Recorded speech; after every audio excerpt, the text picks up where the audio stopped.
traditionnellement, la femme casamançaise a le droit de s'impliquer dans la recherche de la paix.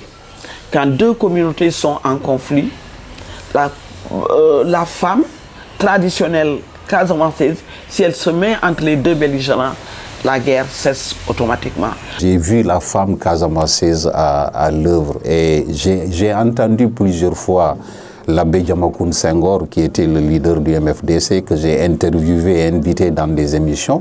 Quand il parlait de la femme casamançaise, il les assimilait à une Croix-Rouge, à une ambulance. Parce qu'elle disait que chaque fois que ça chauffait, la femme casamançaise venait. Donc de tradition, la femme casamançaise s'implique dans la recherche de la paix. Puis est venue en l'an 2000 la résolution 1325 du Conseil de sécurité des Nations Unies, qui est un dispositif politique qui justement implique la femme dans la recherche de la paix.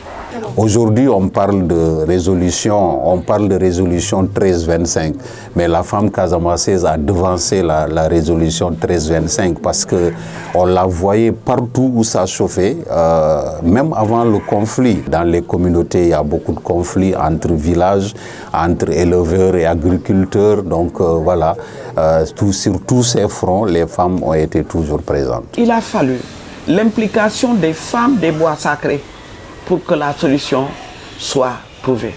Les femmes ont organisé des marches, ont rencontré les combattants, ont rencontré à l'époque l'abbé Diamacoune Senghor. Les femmes ont échangé avec ces partis pour montrer qu'il y en a assez de cette guerre-là.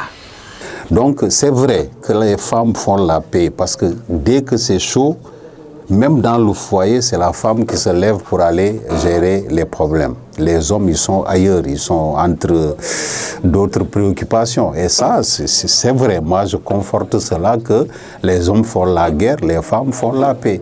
Voilà. Et la paix, ce n'est pas seulement que les armes se taisent. Hein.